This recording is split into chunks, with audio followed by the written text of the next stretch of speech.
സ്വർണ്ണപ്പാളിക്ക് പുറമെ ശബരിമലയിൽ നിന്ന് പഞ്ചലോക വിഗ്രഹങ്ങളും കടത്തിയതായി മൊഴി.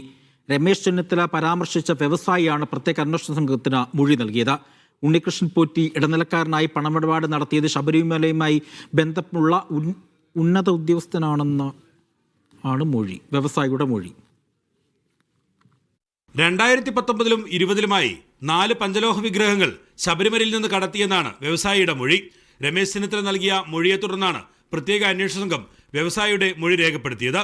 ഉണ്ണികൃഷ്ണൻ പോറ്റി ഇടനിലക്കാരനായാണ് ഇടപാടുകൾ നടത്തിയതെന്നാണ് മൊഴി. വിഗ്രഹങ്ങൾ വാങ്ങിയത് ഡി മണി എന്നറിയപ്പെടുന്ന ചെന്നൈ സ്വദേശിയായ വ്യവസായിയെന്നും മൊഴിയിൽ പറയുന്നു. വിഗ്രഹങ്ങൾ കടത്തിയതിന്റെ പണം കൈപ്പറ്റിയത് ശബരിമലയുമായി ബന്ധമുള്ള ഉന്നതനെന്നും വ്യവസായിയുടെ മൊഴിയിലുണ്ട്. ദുബായ് കേന്ദ്രീകരിച്ചാണ് മണിയുടെ സാമ്പത്തിക ഇടപാടുകൾ. പഞ്ചലോഹ വിഗ്രഹങ്ങൾക്ക് പണം നൽകിയത് തിരുവനന്തപുരത്തെ ഹോട്ടലിൽ വെച്ചാണ്. മണി വിമാനമാർഗം തിരുവനന്തപുരത്തെത്തിയായിരുന്നു ഇടപാടുകൾ.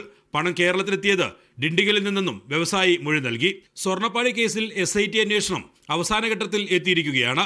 അതിനിടെയാണ് പഞ്ചലോഹ വിഗ്രഹങ്ങൾ കടത്തിയെന്ന വ്യവസായിയുടെ മൊഴി. മൊഴിയുടെ അടിസ്ഥാനത്തിൽ കൂടുതൽ വിവരശേഖരണത്തിനൊരുങ്ങുകയാണ് പ്രത്യേക അന്വേഷണ സംഘം. മീഡിയ 1 തിരുവനന്തപുരം.